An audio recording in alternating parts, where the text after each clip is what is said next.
Hey guys! Welcome back to Let's Play Xenosaga Episode 3.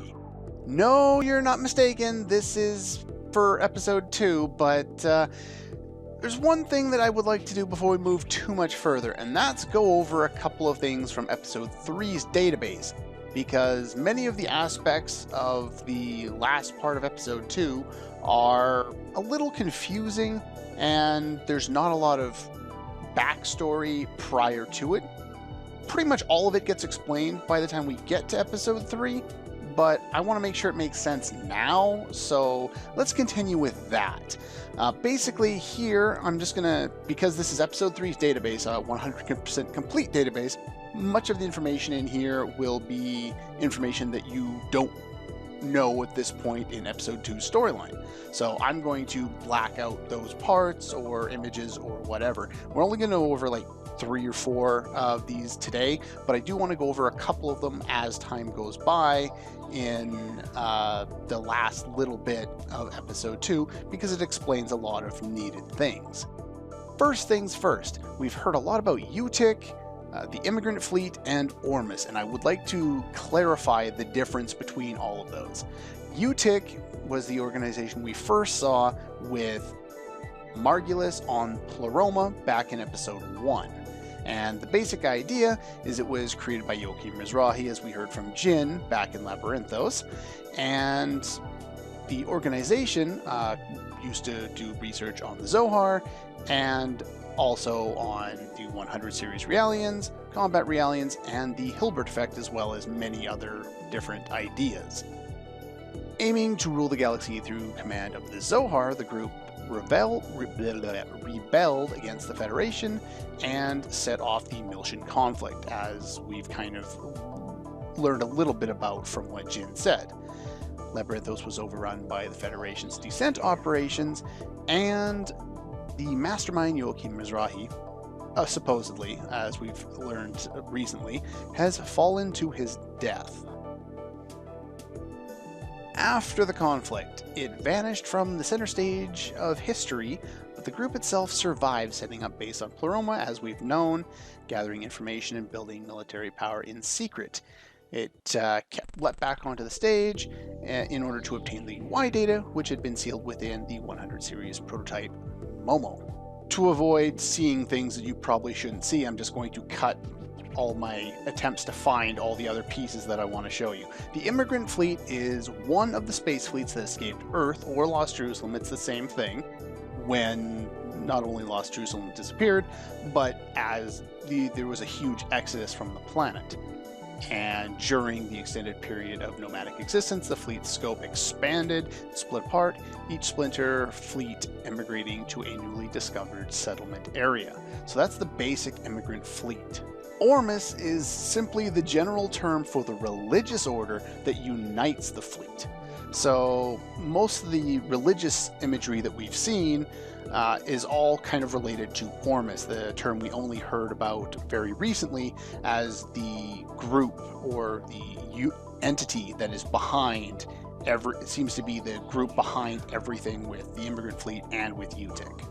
And finally, we have Cecily and Kath. Both of their entries in Episode 3 database are identical. They have 2 each, one with their full name and one with their nickname that just leads you back to the one with the full name. It's kind of dumb, but they both say the same thing. So it is a transgenic, which we don't know anything about, type of Realian. We'll learn about that in Episode 3, manufactured by Yoki Mizrahi, and they were manufactured by the Order of Sergius the 17th. Now, 17th is the current Sergius. Sergius is the old dude that the Patriarch is what they call him. He's the old dude that we saw back in Labyrinthos.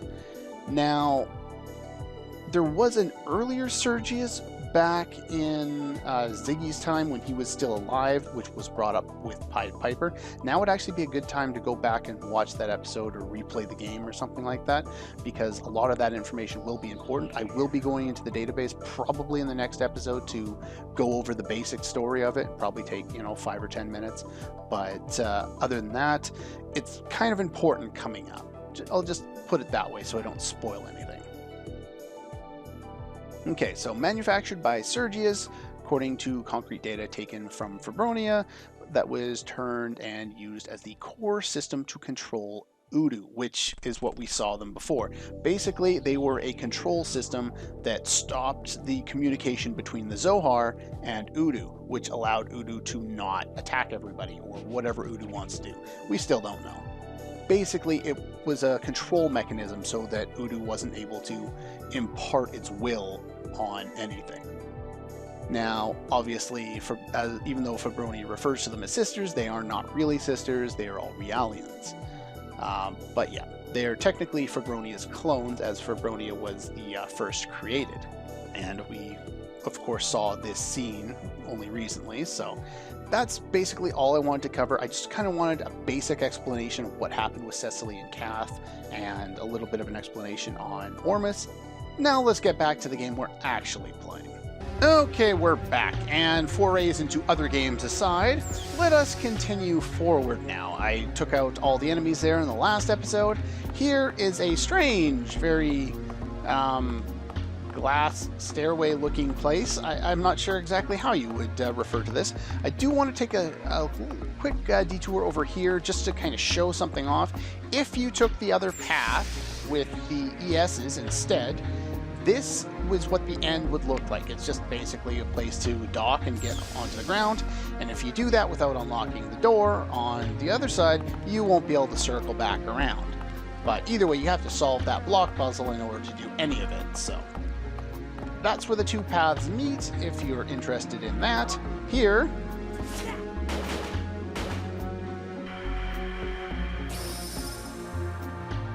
I don't know why they did that. They could have just left the save point right there. But this, I think, is the second to last save point in the entire game. So I would recommend that you use it. Okay, we're back. Now, I have learned a few new skills for this. Now, do note that none of these skills are required. Annihilation would be nice for everybody, and I did get it for everybody. I did have to use some skill upgrades. I'm down to like 50 of each of them. And these are also very nice. Status resist 30. The remaining bosses love their status effects, and status doubles the duration of status effects. Now that we actually have some of the better abilities, like say attacker and that one and ether spear. Now that we have these, it's a little more useful because we can cast both this and an ether sword, and then with double the timeline, we don't have to reestablish that, and we can usually get off two separate boost chains without having to reestablish any of our buffs, which is nice. Spend less time doing anything. All of these things do nothing except for speed things along, which I definitely like to do. New setup for everybody: combo boost, status resist 30, status double, and you have ether burst. Everyone else that I'm using for this upcoming fight has a beam coat, and I'm going to use a separate party for the next fight who has pretty much everything except they have aura coats. I'm not using Shion, but yeah, they all have aura coats, so pretty much my standard setup for the upcoming bosses. Now, once you have saved and set everything up, move the platform. I said in the last episode there was pretty much nothing but a barrage of bosses and cutscenes coming up, and that's pretty much all we had, so I guess enjoy!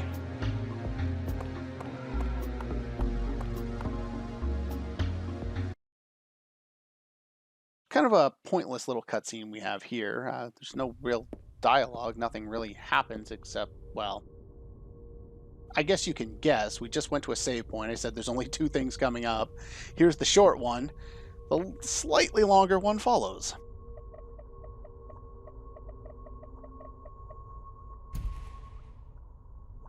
Kind of an odd sound to come out of a translucent keyboard. Is that coming through the ground? It is coming through the ground. It looks big. It looks religious.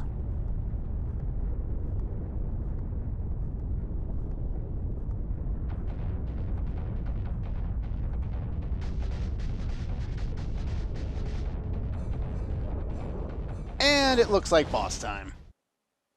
Yeah, well, this is the Cathedral. No point in stealing from this one. The only drop is skill upgrade E, and it's guaranteed. Oh, don't do that. Stock.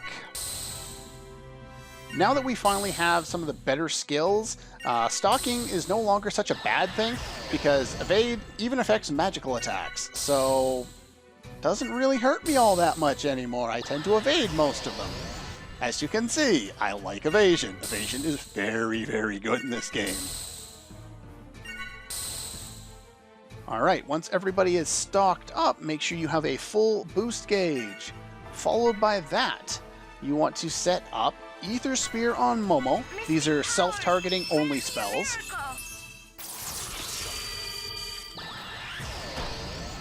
Ow, that hurt. No. And then we want to set up, what element do I want to use against you? Okay, so this boss is rather unique. Before we go too much further, has 3 forms. It will use an attack, Wheel of Memory. Sorry, can't read anything. After it does this, if it is attacked by female, it will become the second line in my notes here, which basically has different sets of weaknesses versus the original one, and versus if it's attacked by a male. I've used the third line in my notes. So the first one, the one that we're facing now, the one that will remain if we don't attack it after it uses this ability, is 250% weak to beam and 100% to everything else, not weak to physical or ether. If you're attacked by female, then it becomes 50% resistant to all elements, beam, aura, thunder, fire, ice, and 150% weak to pierce, slash, and hit. If it's hit by a male, it becomes 150% weak to elements and 50% reduced damage from pierce, hit, and slash. It has a different break zone in each form, and so the main one is CCCC. The second one, female, is BBC, and the third one, male, is BCCB. Now, each of those second 2 forms uses a different ability. All around, he's able to heal himself. He can also use charge time, which doubles the amount of healing he can do. That's not good. And has an instant death attack. Now, the instant death attack, it basically targets your character, and then afterward, if you switch that character out, then it won't do anything. Or you can let it die and then revive them after that. It's fine. Anyway, what element do I want to use? I have Ziggy in my party, so I want to use Flame Swords. Mystic powers, grant me a miracle. And then Ziggy, I want you to use Attacker, which is basically like Ether Sphere, but for fighters. And I'm going to do the same thing with you. We're going to go for Attacker. And Momo will probably get another turn soon-ish. And you can throw Flame Sword over on KOS-MOS. Now, because we have Ziggy with us, we're going to want to down the boss. You actually cannot air the boss, so that's a good thing regardless. So what I'm going to do is I'm just going to boost Ziggy and have him do the whole thing himself. So, CC. And then I'm going to boost you and CC and down the crap out of this guy. And then we're going to boost Momo. And we're going to unload a few of your attacks, but not all of them. Ether? I was hoping for an Ether slot. That would have been nice. So we're going to boost you again. I'm just going to hit once. And then we're going to boost you beyond that. Have you unload all your attacks here. Momo, you're so great. And we've already drained over half this guy's HP. We won't be able to take him down in a single combo, but we can do a bunch. There we go. And we can probably get Momo to do one more attack in here. There we go. He now has 5,000 HP left. He started with 32,000.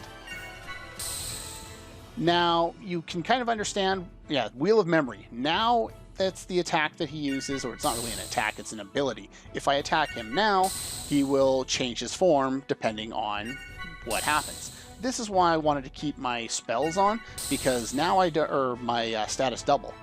White Robe Awakens. That's the main one. The other ones are, I think, Cry to the Rapture, which is for the female, and Call to Arms, which is the one for male. Both of them tend to use stronger attacks than the White Robe, so I'm not really into dealing with that. Okay, so we're going to boost you, and I want to go CC, and hopefully... Yes. Boost Momo. And I win. Here you go. Bullseye. One of the penultimate bosses, and I win. Yeah. Not too difficult, this one. You can get better rewards from it if you keep trying to attack it over and over again. That's fine. Have fun. That's the only drop you get. No rare item. But yeah, the boss that just shows up and it's just kind of there, and it's, I guess, supposed to be difficult. It can be if you make the battle last a long time, but I'm not going to.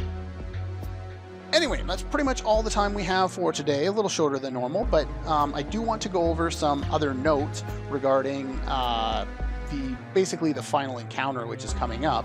And in order to do that, I'm going to start the next episode, and we're going to go into episode 3's database once more. Hopefully it shouldn't take too long. I have only a few notes to go over, but one of them will take a little bit of time. Anyway, that's all for this one, and I'll see you guys next time.